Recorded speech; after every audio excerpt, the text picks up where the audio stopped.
Doctor Newton ने अपने एक परम मित्र के रिग्रेशन के दौरान उनके मार्गदर्शकों के विषय में जो जाना वो मैं आपको आज की वीडियो में बताने जा रही हूँ।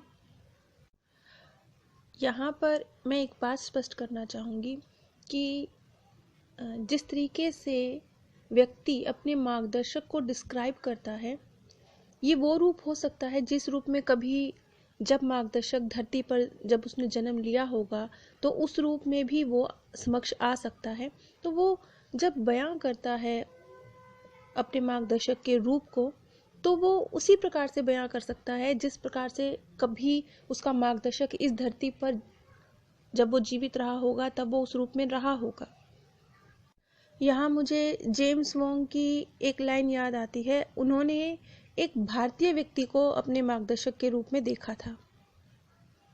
यहाँ पर यह बात भी महत्वपूर्ण है कि मार्गदर्शक हमारा चुनाव करते हैं, हम मार्गदर्शक का चुनाव नहीं करते। और कई बार जीवन में जो थोड़ा उथल पुथल सी मचती है, जिससे हम कहते हैं कि हम घबरा जाते हैं, हम कहते हैं कि नहीं ये क्यों हुआ, नहीं ये ऐसे क्यों हुआ, लेकिन उन्हीं के बीच में से रास्ता निकल के आना होता है। और वो रास्ता कैसे और कहाँ से निकल आएगा ये हमारे मार्गदर्शक जानते हैं। इसीलिए वो इस तरह की सिचुएशंस क्रिएट करते हैं कि अब इनमें से एक सही रास्ता निकलकर सामने आए।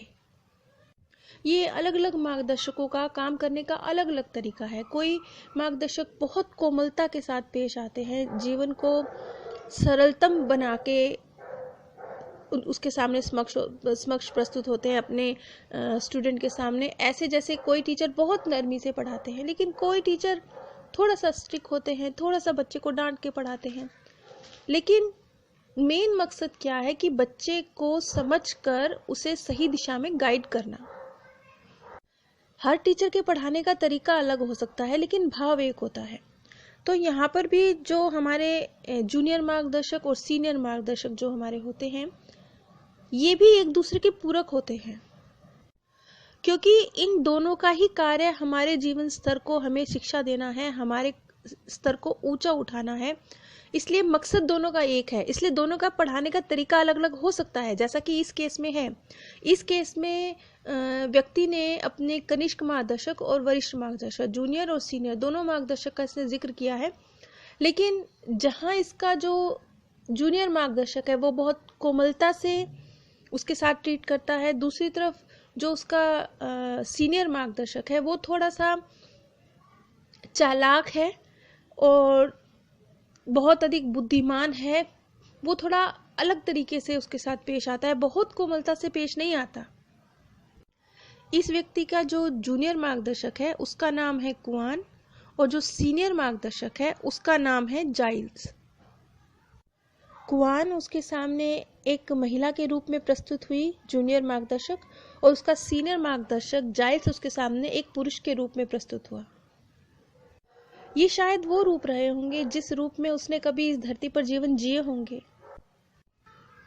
जाइल्स एक सीनियर मार्गदर्शक था, और वो उस सीनियर मार्गदर्शक के भी ऊंचे ओहदे तक, यानी मास्टर के ओहदे के करीब पहुंचने वाली एक आत्मा था। सीनियर मार्गदर्शक से भी ऊंचे ओहदे के करीब पहुंचने वाली वो एक आत्मा था। इसलिए वो बहुत कम, इस सारे सेशन में भी वो बहुत कम अपने स्टूडेंट के समक्ष प्रस्तुत हुआ है। लेकिन दूसरी तरफ जो कुआन थी, जो उसकी जूनियर मार्गदर्शक थी, वो जब प्रकट होती थी तो वो एक बहुत दयालु और बहुत कोमल चेहरे की एक महिला के रूप में, जिसका चेहरा जैसे रोशनियों से नहाया हुआ हो, इस तरीके से वो अपने स्टूडेंट के समक्ष प्रस्तुत होती थी। अब एग्जैक्ट जो डॉक्टर न्यूटन और उस व्यक्ति के बीच में बातचीत हुई, यहाँ मैं वो प्रस्तुत करने जा रही हूँ। जब तुम किसी मुश्किल में होते हो, किसी गहरी चिंता में होते हो, तब जाइल्स की आत्मा तुम्हारे सामने किस रूप में आती है? कुआन की तरह नहीं, मैं बस इतना कह सकता हूँ। अक्सर वो शुरू में ज़रा छिपना पसंद करते हैं, नीले कोहरे की छाया के पीछे। जब मैं उन्हें देख पाता हूँ तब वो मंद मंद मुस्कुराते हैं। तो तुम्हारा मतलब है वो तुम्हें नीली ऊर्जा में दिखाई देते हैं? हाँ, लेकिन थोड़ा सा अपने आप को छुपाते हुए। कुछ रहस्यमय से, लेकिन वो ज्यादा वक्त तक अपने आप को छुपा नहीं पाते हैं। वैसे तो मैं नहीं जानता, लेकिन ऐसा लगता है कि शायद वो इस सच्चाई को जानते हैं कि मुझे उनकी जरूरत है। अब यहाँ पर एक सवाल और कमेंट्स में आने वाला है कि हमारे मार्गदर्शक हमसे संपर्क करें, हम उनका आह्वान करते हैं, वो हमसे संपर्क नहीं करते हैं। तो यहाँ पर एक बात स्पष्ट समझिए कि मार्गदर्शक का कार्य आपके कर्मों द्वारा आपको तरक्की पहुंचाना है, उसमें आपकी सहायता करना है, इस तरह की परिस्थितियों का निर्माण करना है, आपके मन में इस तरह के भाव डालना है कि आप उस स्थिति तक पहुंच पाए। बिल्कुल स्पष्ट रूप से सामने आकर वो आपकी सहायता नहीं करते हैं। ये सहायता बहुत रेयर केस में तब मिलती है जब आवाज सचमुच तहे दिल से, बिल्कुल दिल की गहराइयों से निकल रही होती है। अब आप बोलेंगे नहीं नहीं, हम जब मुश्किल में होते हैं तब दिल की गहराइयों से ही पुकारते हैं, लेकिन ये सच नहीं है। दिल की गहराइयों से पुकारना कुछ और होता है। दिल की गहराइयों से पुकारना वो पुकारना होता है जब आप तन से, मन से, आत्मा से परिवर्तित होने के लिए एकदम लालायित होते हैं, उस चीज से बाहर निकलने के लिए अथक प्रयास कर चुके होते हैं।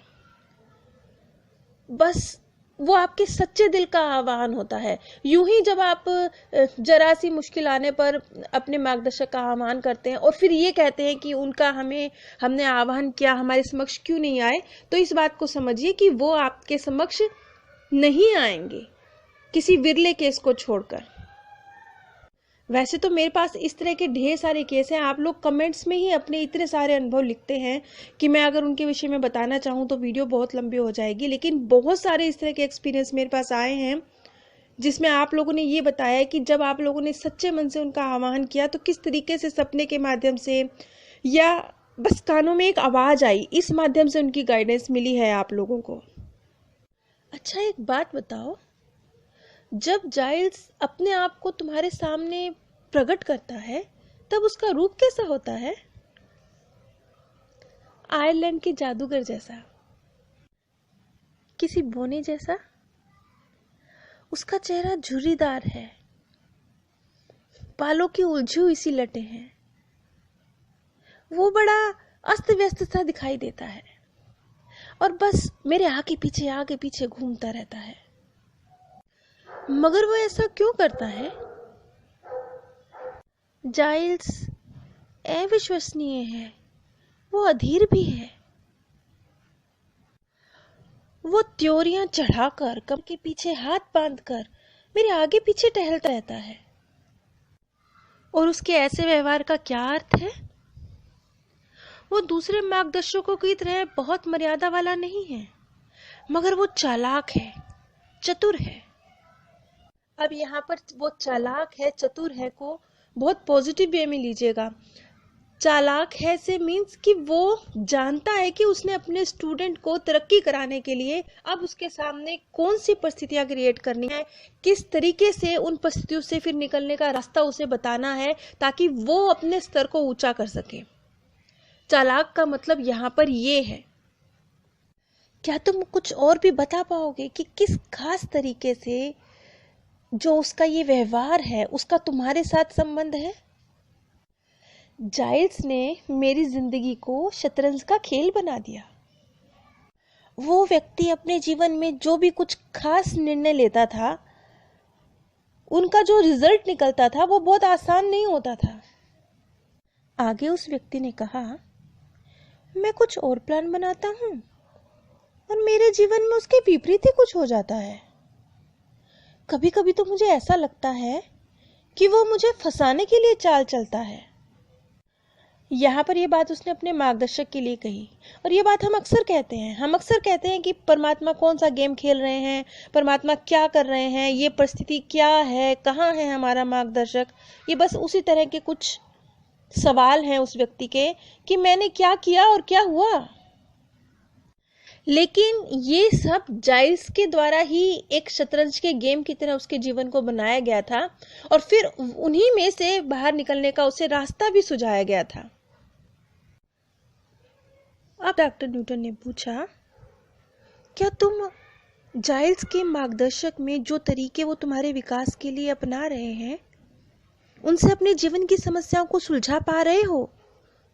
तुम्हें उनके वो तरीके मदद कर रहे हैं? अब इस लाइन पे गौर कीजिएगा। इस पर उसका आंसर था, बहुत बाद में, यहाँ आत्मालोक में, मगर भूलोक में तो उसने मेरा जीना हराम किया हुआ था। ये जो लाइन मैंने अभी बोली, इस पे थोड़ा सा गौर कीजिएगा। मैं एक बार फिर रिपीट करूंगी क्योंकि ये लाइन बहुत खास है।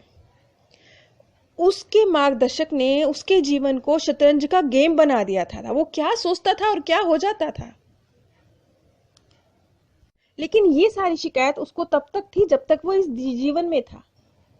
जब डॉक्टर न्यूटन ने उससे पूछा कि क्या उसने जो तुम्हारे जीवन को एक शतरंज का गेम बना दिया था वो तुम्हारे लिए फायदेमंद था, तो उसने जवाब दिया, नहीं, भूलोक पे नहीं, लेकिन आत्मालोक में फायदेमंद था। मैं एक बार फिर इस लाइन को रिपीट करती हूँ। उस व्यक्ति ने जवाब दिया, बहुत बाद में, यहाँ इस आत्मालोक में, मगर भूलोक पे तो उसने मेरा जीना हराम किया हुआ था। यानी उसने मार्गदर्शक ने, उसके वरिष्ठ मार्गदर्शक ने जो उसके जीवन को एक शतरंज का गेम बना दिया था, उसमें भी उसका कल्याण छुपा हुआ था, जो अब उसे आत्मालोक में पहुंचने के बाद इस बात का एहसास हो रहा था, भूलोक पर नहीं हुआ। अब जैसा कि हम जानते हैं कि उस व्यक्ति की जो जूनियर मार्गदर्शक थी कुआन, वो बहुत सॉफ्ट हार्टेड, बहुत कोमल थी। उसका काम करने का तरीका बिल्कुल उलट था। उसके दो मार्गदर्शक, एक सीनियर एक जूनियर। सीनियर अगर उसके जीवन को एक शतरंज का गेम बना रहा था, तो जूनियर बहुत सॉफ्ट हार्टेड, बहुत कोमल तरीके से उसके स्तर को ऊंचा उठाने की कोशिश कर रही थी। यहाँ पर यही है, जैसे मैंने आपको बताया कि मार्गदर्शकों के पढ़ाने का तरीका अलग अलग होता है। तो यहाँ पर डॉक्टर न्यूटन ने उस व्यक्ति से कहा कि क्या सिर्फ ऐसा नहीं हो सकता था कि तुम जाइल्स से पीछा छुड़ाकर सिर्फ कुआन के साथ काम करो, यानी सिर्फ कुआन ही तुम्हारी मार्गदर्शक बन के रहे, क्योंकि वो बहुत कोमल है, बहुत कोमल तरीके से जीवन में तुम्हें गाइड करती है। वो हंसा, नहीं, वैसा नहीं हो सकता। इसके अलावा वो बहुत ज्यादा इंटेलिजेंट भी है। ये वो जाइल्स के बारे में कह रहा है। इसका मतलब ये हुआ कि अपने मार्गदर्शक का चुनाव हम खुद नहीं करते हैं। नहीं, किसी भी तरह से नहीं, बल्कि मार्गदर्शक हमारा चुनाव करते हैं। अब ये बात तो स्वाभाविक ही है। स्टूडेंट ने अपने लिए कौन सा सब्जेक्ट चुन लिया है, उसी के मुताबिक तो उसके लिए टीचर उपलब्ध होगा, ना कि वो टीचर के हिसाब से अपने सब्जेक्ट को चुनेगा। तो स्वाभाविक रूप से जो जीवन का लक्ष्य हम चुनते हैं, तो जो आत्माएं ऑलरेडी उस लेसन में पारंगत हो चुकी हैं, उन्हीं में से कोई तो होगी जो हमारी मार्गदर्शक बनेगी। क्या तुम ये बता सकते हो कि ऐसा क्यों है कि ये जो दो मार्गदर्शक हैं जो तुम्हारी समस्याओं का समाधान बिल्कुल अलग अलग तरीके से करते हैं, ऐसा क्यों है? मैं नहीं जानता, मगर मैं खुद को बहुत लकी मानता हूँ कि कुआन बड़ी ही रहमदिल है और वो लगातार मुझे सहारा देती रहती है।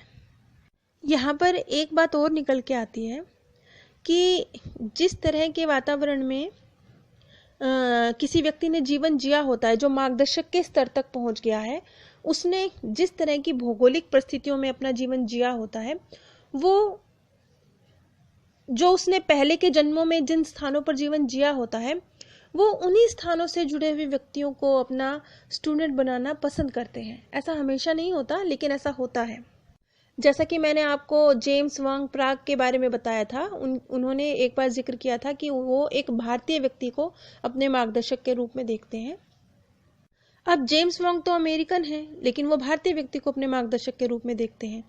तो ये कोई ज़रूरी नियम नहीं है, लेकिन अधिकतर केस में ऐसा ही होता है कि उसी तरह की भौगोलिक परिस्थितियों में जो व्यक्ति होते हैं, जो आत्माएं मार्गदर्शक हैं, जो पहले उन्हीं तरह के जीवन जी चुकी हैं, उन्हीं स्थानों में जीवन जी चुकी हैं, तो वो उन्हीं भौगोलिक परिस्थितियों में जो व्यक्ति हैं, उनके लक्ष्य जो हैं, उसके मुताबिक अपने स्टूडेंट को चुनना पसंद करती हैं। मेरे दूसरे चैनल पाथ ऑफ हैप्पीनेस पर, जिसका लिंक मैंने नीचे डिस्क्रिप्शन बॉक्स और पिन कमेंट दोनों में दिया हुआ है, वहाँ पर इस समय डॉक्टर ब्रायन वीस की पुस्तक मैनी लाइफ्स मैनी मास्टर की सीरीज चल रही है, जिसमें कैथरीन नाम की एक लड़की की कहानी है जिसने अपने कई जन्मों को देखा और उसके कई जन्मों में जो उसके साथी रहे, उसके उस गेम में उसके सहायक रहे, वो किस तरीके से उसके आज के जीवन से कनेक्टेड हैं और किस तरीके से उसके पिछले जीवनों की जो परिस्थितियां थी वो उसके आज के जीवन पर असर डाल रही हैं। इसके विषय में बहुत डिटेल में बताया गया है। अगर हम उस सीरीज को ध्यान से सुने तो अपने जीवन की गुत्थियों को खुद ही बहुत आसानी से सुलझा सकते हैं। जीवन में क्या है, क्यों है, किस कारण से है, उसे आसानी से समझ सकते हैं। अगर आप उस सीरीज को सुनने के इच्छुक हैं तो कृपया मेरे second channel path of happiness पर ज़रूर विजिट कीजिए। आप सभी पे परमात्म सौंदर्य, प्रेम और आनंद सदैव बरसता रहे। आप सभी दिव्य परम धाम में स्थान प्राप्त करें।